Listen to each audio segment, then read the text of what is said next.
Maintenant que vous avez compris la stratégie de lestage, extrêmement important, sinon vous ne pourrez rien faire sans ça. J'ai seulement 9 nymphes à barbeau, des gamarres gambas légers, des trichoptères billes de 3 mm tungstène et des trichoptères billes de 4. Vous les différencierez très facilement dans vos mains. Maintenant, je vous avais parlé d'une recherche très poussée sur le coloris des nymphes à barbeau pour maximiser la visibilité tout en ayant une nymphe prenante. Alors, pour moi, la nymphe prenante la plus universelle, c'est la forme de trichoptère, d'asticot, parce que l'éphémère reste quand même un peu plus compliqué, avec des cercles, avec un corps conique, et je trouve que les trichoptères sont globalement plus prenants sur le barbeau que les éphémères, et ils ont aussi une forme plus hydrofuge qui va plonger plus rapidement, hein, la simple forme d'un asticot. Donc moi, j'ai cherché à tout prix à aller sur des nymphes bicolores. Deux couleurs puissantes pour plus de visibilité dans l'eau, pour pouvoir voir la nymphe plus facilement dans les courants et l'amener plus facilement de la bouche du barbeau. Donc, trois coloris. Bi orange fluo, dubbing orange fluo et corps blanc perle. Bi argent, dubbing un peu argent et corps blanc perle. Et bi noir, dubbing noir avec corps chartreuse. Donc vous voyez là des nymphes bicolores très visibles avec deux couleurs très opposées qui sont très visibles dans l'eau parce que c'est vraiment des couleurs qu'on ne rencontre pas dans la rivière. Donc vous avez un panel de trois coloris. Les lestages, je vous ai expliqué ça dans l'épisode d'avant. Mais sur mes trichoptères en deux poids, orange-blanc, argent-blanc et noir chartreuse. Alors, quand est-ce que j'utilise ces coloris, vous allez me dire. Franchement, pour être honnête avec vous, l'orange-blanc, ça marche dans tous les cas. Mais des fois, moi, j'aime bien me mettre à l'aise. Et quand il y a beaucoup de soleil, je trouve que l'argent, ça réfléchit pas mal et c'est plus visible. Et des fois, le barbeau le voit mieux. Avec un reflet argenté ou doré, ça plaît pas mal au barbeau. Et j'ai une petite couleur bonus, le noir chartreuse, que j'aime beaucoup.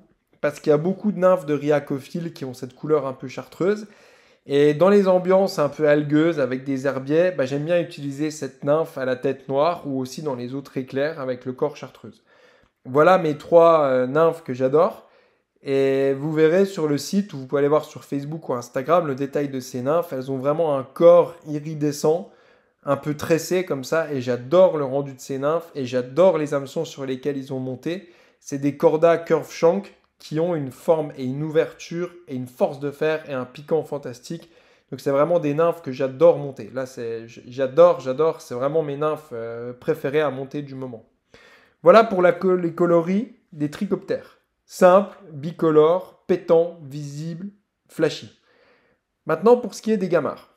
Quelle est ma pêche préférée des barbeaux aux gamarres, je vous le rappelle, parce qu'on peut les pêcher dans peu d'eau ou dans peu de courant, avec vraiment un gamard qui est vivant et leur faire déclencher l'attaque et se déplacer sur le gamard. Donc pour mon gamard, je suis allé aussi sur des choses simples et efficaces et éprouvées, notamment le gamard blanc qui est très visible, donc blanc de blanc, avec un corps quand même un peu translucide.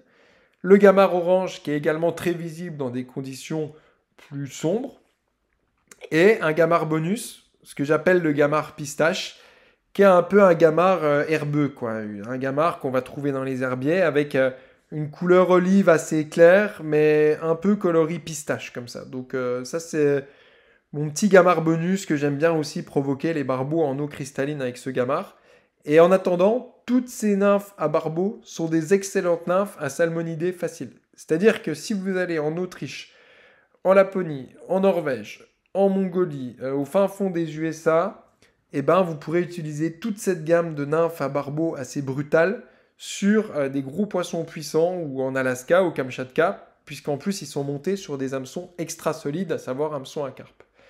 Donc vous avez tout compris des coloris et des lestages. Donc les nymphes sont disponibles sur nymphévolution.com. Donc ça reste des nymphes très haut de gamme pour pêcher le barbeau, qui vous offriront énormément de solidité et qui vous permettront de mettre au sec le barbeau de votre vie. Si vous croisez un barbeau d'un mètre 02 sur le Tarn, sur les Gaves, sur le Vieux-Rhin ou sur la Loire, je vous garantis qu'avec ces nymphes, vous le sortirez. À vous d'avoir une canne en soit de 10, mais pour les nymphes, je serai là et de toute façon, elles sont garanties de 2 ans.